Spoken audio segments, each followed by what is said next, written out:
আসসালামু আলাইকুম। আজ বৃহস্পতিবার। আমন্ত্রণ জানাচ্ছি প্রবাসী সিটি নিবেদিত সৌদি বুলেটিনে। সাথে আছি আমি সরণী। শুরুতেই থাকছে শিরোনাম।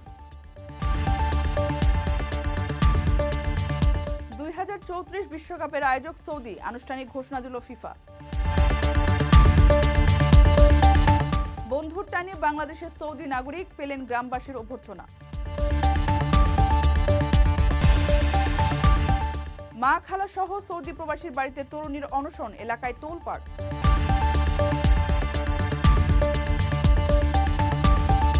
শেষ হলো সৌদির ওয়ার্ল্ড ট্রেড এক্সপো, প্রদর্শনীতে ছিল বাংলাদেশও। দর্শক দেখছিলেন শিরোনাম, এবারে বিস্তারিত।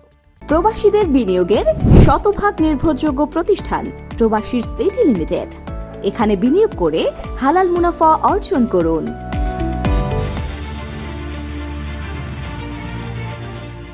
একমাত্র দেশ হিসেবে 2034 বিশ্বকাপ আয়োজনের জন্য বিড করেছিল সৌদি আরব।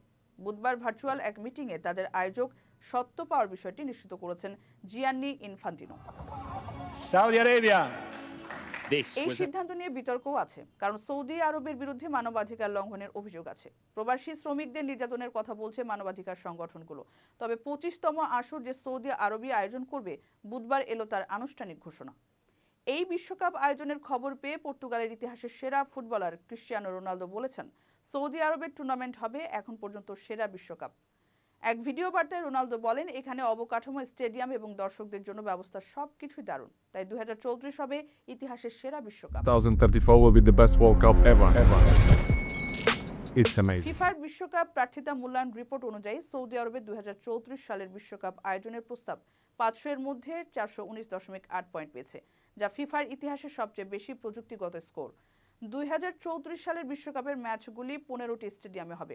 এর মধ্যে রিয়াদ, জেদ্দা, খোবার, আবহা এবং নিয়ম সহ 10টি অন্য শহরে অনুষ্ঠিত হবে। It's amazing.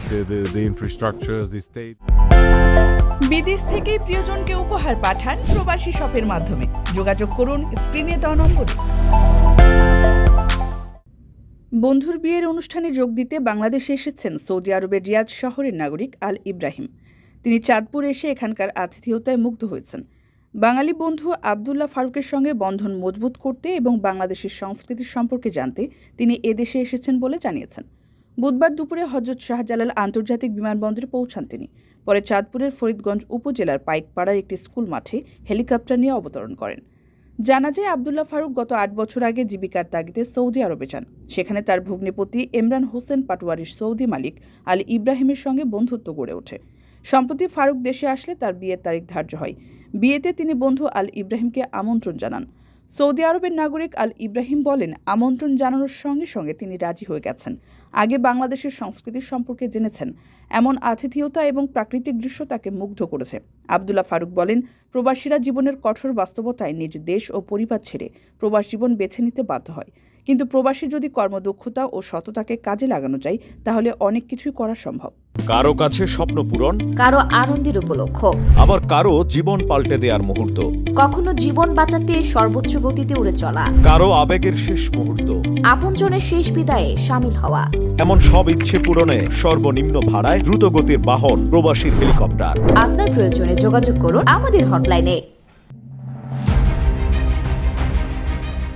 বিয়ের দাবিতে মা খালা সহ প্রবাসীর বাড়িতে অনশনে বসেছেন এক নারী। রূপালী আক্তার নামে ওই নারী শরীয়তপুরের সৌদি প্রবাসী এবং তার প্রেমিক মাসুদ আহমেদ সাগরের বাড়িতে গত 5 দিন ধরে অনশনে বসেছেন।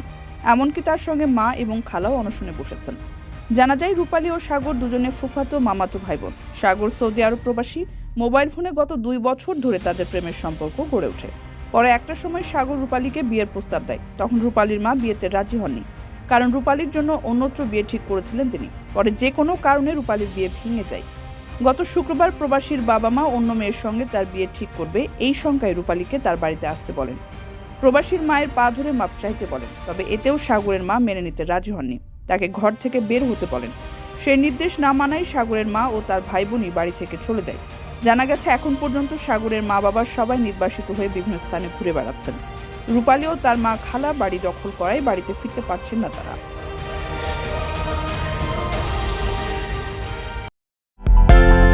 বিদেশ থেকে প্রিয়জনকে উপহার পাঠান প্রবাসী শপের মাধ্যমে। যোগাযোগ করুন স্ক্রিনে দেওয়া নম্বরে।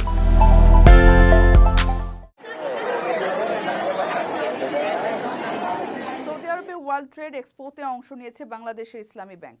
জেদ্দায় ইন্টারন্যাশনাল এক্সিবিশন অ্যান্ড কনভেনশন সেন্টারে মঙ্গলবার ওই এক্সপো শুরু হয়, শেষ হয়েছে বৃহস্পতিবার। ইসলামী ব্যাংক এক বিজ্ঞপ্তিতে বলেছে, সৌদি আরবে বাংলাদেশের কনসাল জেনারেল মিয়া মোহাম্মদ মাইনুল কবির এক্সপোতে ইসলামী ব্যাংকের প্যাভিলিয়ন উদ্বোধন করেন। প্রদর্শনী চলেছে প্রতিদিন বিকেল 4টা থেকে রাত 10টা পর্যন্ত।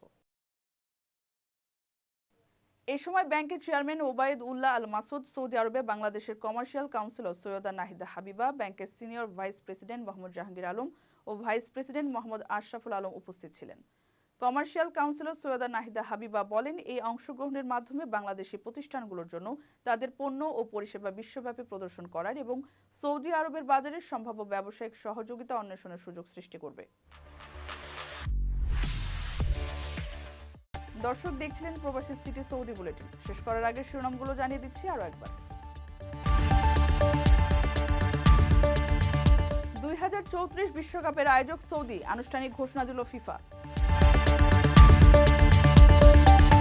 বন্ধুর টানে বাংলাদেশের সৌদি নাগরিক পেলেন গ্রামবাসীর অভ্যর্থনা। মা খালা সহ সৌদি প্রবাসীর বাড়িতে তরুণীর অনশন, এলাকায় তোলপাড়।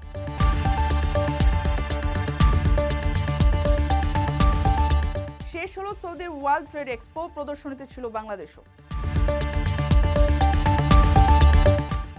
এই ছিল সৌদি বুলেটিনের আজকের আয়োজন। প্রবাসের সর্বশেষ সংবাদ পেতে ভিজিট করুন www.probastime.net। সাবস্ক্রাইব করুন আমাদের ইউটিউব চ্যানেল এবং চোখ রাখুন ফেসবুক পেজে। পরবর্তী বুলেটিন দেখার আমন্ত্রণ জানিয়ে আজকের মতো বিদায় নিচ্ছি আমি স্মরণী। সে পর্যন্ত সবাই ভালো থাকবেন এবং নিরাপদে থাকবেন। আল্লাহ হাফেজ।